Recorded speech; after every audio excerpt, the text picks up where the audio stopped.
Las personas que viven juntas y luego se casan tienen más probabilidades de divorciarse, no menos. Y es un dato muy interesante porque va en contra de lo que se podría considerar una especie de sentido común pragmático. Porque podrías pensar, bueno, no compras un coche sin probarlo, ¿verdad? Y todo el mundo se ríe porque parece obvio, pero una mujer no es un coche.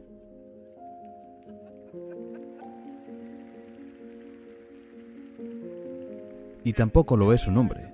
Y realmente, en serio, realmente no es un objeto.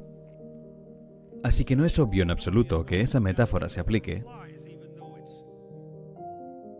aunque a primera vista parezca obviamente cierta. Bueno, pero sí que lo es. Entonces podrías decir, bueno, ¿por qué la gente que vive junta antes de casarse tiene más probabilidades de divorciarse? Y una posible respuesta a eso es, bueno, las personas que son más propensas a divorciarse son las mismas personas que son más propensas a vivir juntas en lugar de casarse. Y eso es posible. Es muy difícil separar esas dos personas, pero en cierto sentido no importa. Lo que los hechos revelan es que si el objeto es aprender, lo que necesitas aprender para poder decidir con quién casarte de forma más eficaz o aprender a actuar, si te casas de forma más eficaz y el objetivo es que tu matrimonio sea mejor y dure, entonces no funciona. Y esa es una extraña verdad. Y entonces te preguntarás, bueno, ¿por qué? ¿Por qué no funciona? También ocurre, por cierto, que cuantas más parejas sexuales, cuanto mayor es el número de parejas sexuales que alguien ha tenido antes de casarse, más probabilidades también tiene de divorciarse. Y también es el caso, por cierto, esto también es interesante, pasé mucho tiempo estudiando el comportamiento criminal en todo tipo de manifestaciones diferentes.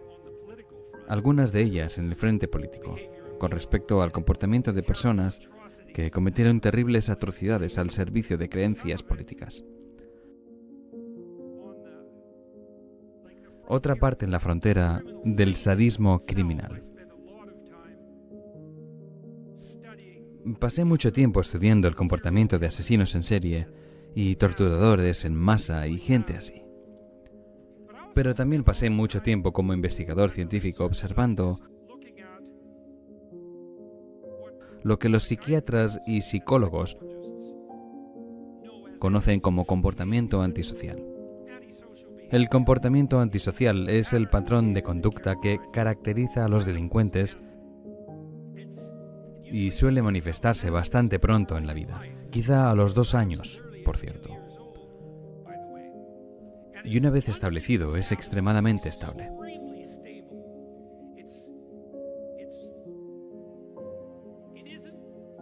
No es obvio en absoluto que los psicólogos o psiquiatras hayan aprendido nada sobre cómo remediar el comportamiento antisocial, es decir, el comportamiento criminal o sus precursores en la infancia.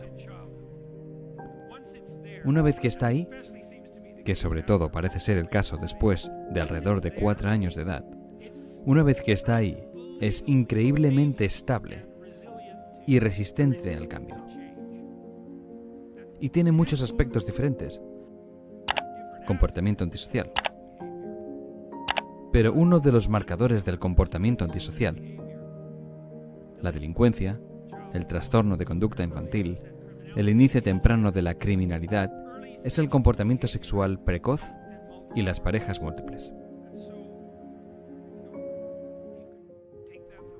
Puedes tomarlo como lo que vale. ¿Por qué es así? Podrías especular que alguien que está orientado en una dirección criminal es más probable que se aproveche de otra persona para su propia gratificación. Creo que ese es el punto común básico. No lo sé con seguridad porque no sabemos por qué estos diferentes síntomas de criminalidad, digamos, se vinculan entre sí, aparte del hecho de que los criminales son depredadores y los criminales realmente patológicos Son parásitos depredadores. Y eso es realmente lo que define al psicópata, por cierto, es un depredador. Un psicópata es un parásito depredador. El psicópata arquetípico es un parásito depredador sádico y el sádico se deleita en el dolor de otros. El placer positivo en el dolor de los demás. El depredador utiliza a los demás en su propio beneficio. Y el parásito no se responsabiliza de su propia existencia y manipula u obliga a los demás a servir a ese objetivo. Es una fea combinación de rasgos. Y uno de sus elementos centrales es la promiscuidad temprana, con múltiples parejas. Es interesante. Eso también podría explicar por qué más parejas sexuales prematrimoniales aumentan la probabilidad de divorcio.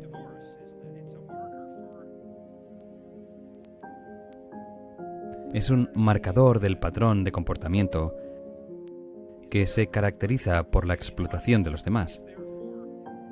Y por lo tanto, es más probable que sea insostenible a medio y largo plazo. Eso es interesante. Podrías pensar en ello metafísica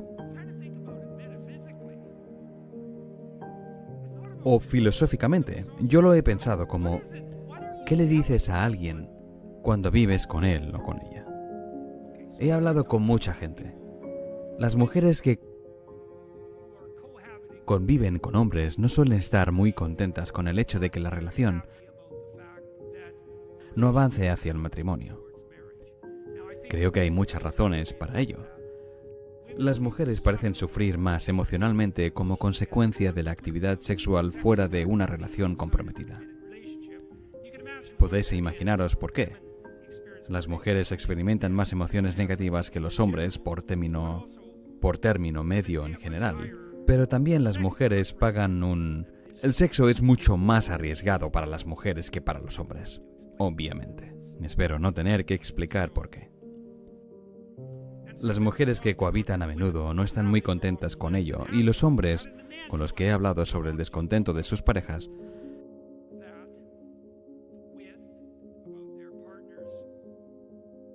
con la actual naturaleza inestable de la relación,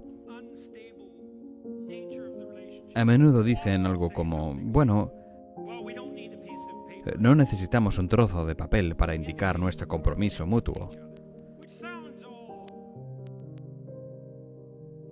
Que suena todo revolucionario a la Che Guevara, pero en realidad es un razonamiento bastante patético. En primer lugar, que alguien diga eso significa que piensa que lo que acaba de decir te convence de que todo lo que es el matrimonio es un trozo de papel, y eso es un argumento absurdo. Quiero decir que como mínimo en la típica ceremonia matrimonial haces un voto por lo que sea sagrado para ti, o al menos ante el propio Estado, y luego ante tu comunidad, como tú la definas, de que vas a comprometerte con alguien. Y si crees que eso no es nada, entonces probablemente eres el tipo de persona a la que le has pedido matrimonio debería huir. Eso es bastante superficial. Y entonces te preguntarás, bueno, ¿por qué tienes que comprometerte con tu pareja delante de tu comunidad y de una autoridad superior? Digamos que una respuesta es, bueno, la vida es muy, muy difícil y lo vas a pasar mal con tu pareja, por mucho que la quieras, porque los dos sois diferentes. Diferentes temperamentalmente, y no vais a estar de acuerdo todo el tiempo. Y entonces van a surgir cosas terriblemente difíciles en vuestro camino. Y la complejidad de esas cosas difíciles os va a tentar a separaros.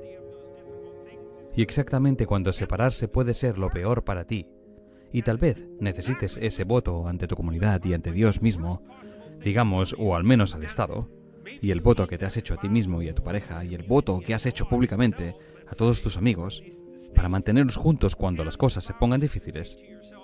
Tú dirás, bueno, no necesitas eso. Y yo diría, bueno, eso es solo porque las cosas aún no se han puesto lo suficientemente difíciles para ti, porque cuando se pongan así de difíciles, sabrás perfectamente que lo necesitabas. Eso seguro. Y eso es lo que te va a pasar.